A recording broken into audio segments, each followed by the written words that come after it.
While most Americans are watching their heating bills skyrocket each winter, more than 360,000 Amish people have learned to keep warm without relying on modern heating systems. More astonishingly, they manage to stay warm in massive homes that would send the majority of energy bills shooting up through the roof. If they can keep warm temperatures in expansive homes without breaking the bank, then maybe it's time we learned their secrets. Let's explore how the Amish stay warm and how their methods could help cut your heating costs. Let me introduce you to one of the most ingenious heating solutions used by the Amish, the rocket mass heater. While most modern homeowners know what a traditional fireplace looks like, this ancient method of heating has been impressively efficient, especially for large spaces. Imagine the rocket mass heater as the sports car of wood-burning stoves. Sleek, efficient, and getting the job done with minimal fuel. What makes rocket mass heaters so remarkable is that they can extract maximum heat from a surprisingly small amount of wood. While a traditional fireplace might burn through a cord of wood in no time, the rocket mass heater can keep a space toasty for hours using only a few branches. The secret is in its design. Whereas a traditional heater lets heat escape up the chimney, a rocket mass heater works like a heat-storing battery. Fire burns intensely in a combustion chamber, so hot that nearly all the wood is turned into heat, not smoke. This heat is absorbed by a mass of material, cob, brick, or stone, like a thermal battery that slowly releases warmth long after the fire has gone out.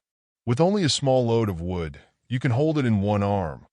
This heater can run 12 to 24 hours. This means you could load it up in the morning and still feel cozy warmth when you go to bed. These heaters can maintain comfortable temperatures between 70 to 75 degrees Fahrenheit in spaces up to 2,000 square feet, making them perfect for large family gatherings or cozy winter quilting sessions. A few important considerations, though.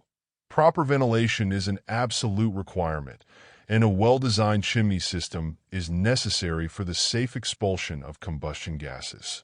While the setup, of course, requires some planning and elbow grease, long-term benefits abound. Many users note burning 80% less would compared to traditional fireplaces. Some rocket mass heaters have an added feature, a flat top that can be used to heat water or even cook two birds with one stone. When the wood pile runs out, they turn to coal.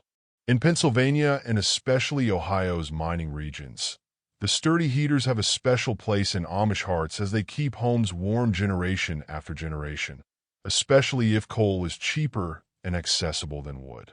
Coal stoves are like marathon runners. They keep going and going. Unlike wood stoves, which require constant attention, a well-loaded coal stove can provide steady heat for 12 to 24 hours on a single load. That means no middle-of-the-night trips to stoke the fire, especially valuable on those bone-chilling winter nights. The Amish usually install these stoves in basements or on the first floor, where they can heat the entire house through a well-planned ventilation system. Here's a clever trick. When the coal stove is installed in the basement, Amish families often install ventilation shafts in the floor above.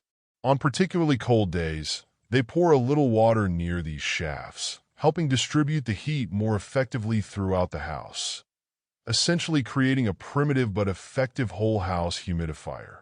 Economically speaking, coal stoves can be a great long-term investment. In mining areas, coal is $100 to $150 a ton. 1 ton of coal will heat a house for a month in winter.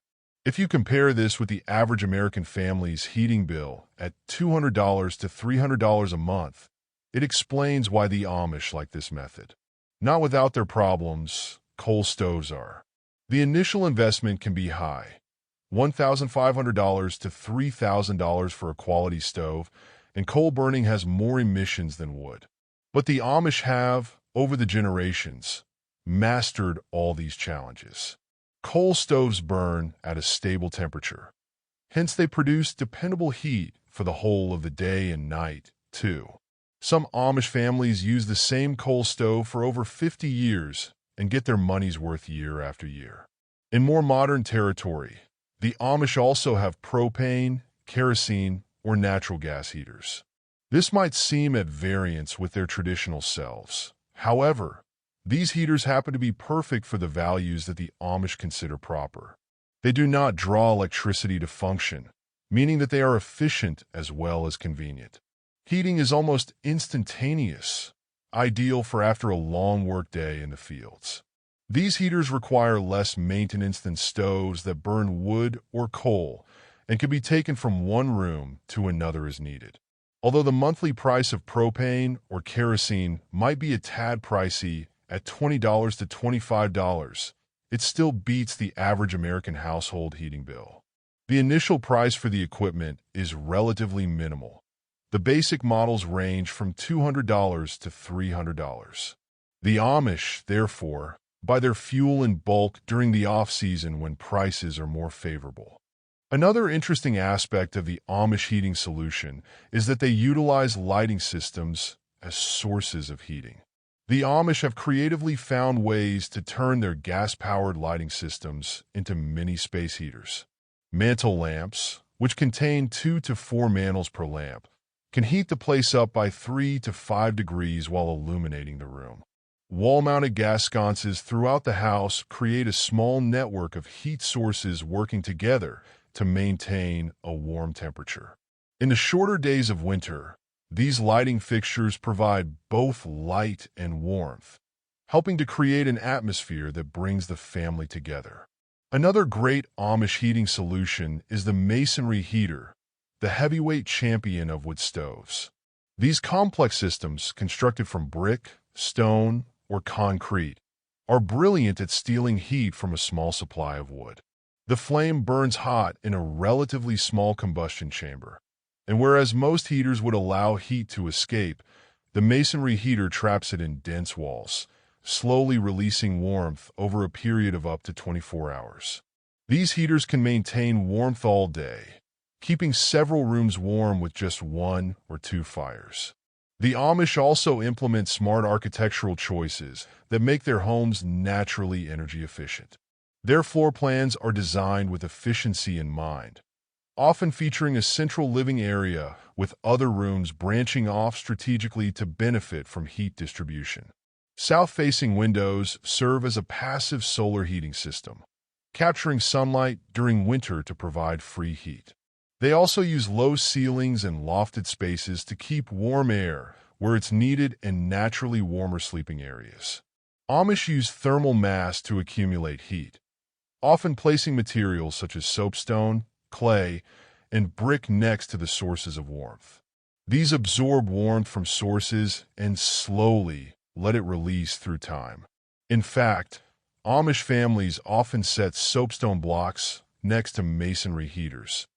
These may continue radiating warmth the whole night when the fire has died. All of these methods help the Amish save considerably on their heating costs. The average American family spends $1,500 to $2,500 per winter season in order to stay warm. Amish families, by contrast, spend around $600 to $1,000. Even with all the sweat equity being expended by Amish families chopping wood or keeping an eye on coal supplies, the savings can be sometimes up to 60% or more compared to an average American. In the end, the Amish's approach to heating is not only about saving money, but also about sustainability. While modern heating systems often need expensive repairs or replacements, many Amish heating solutions last for generations with basic maintenance. So, the next time your heating bill arrives, remember that there's a community out there staying warm for a fraction of the cost. Maybe it is time we all took a page from the Amish book of household economics.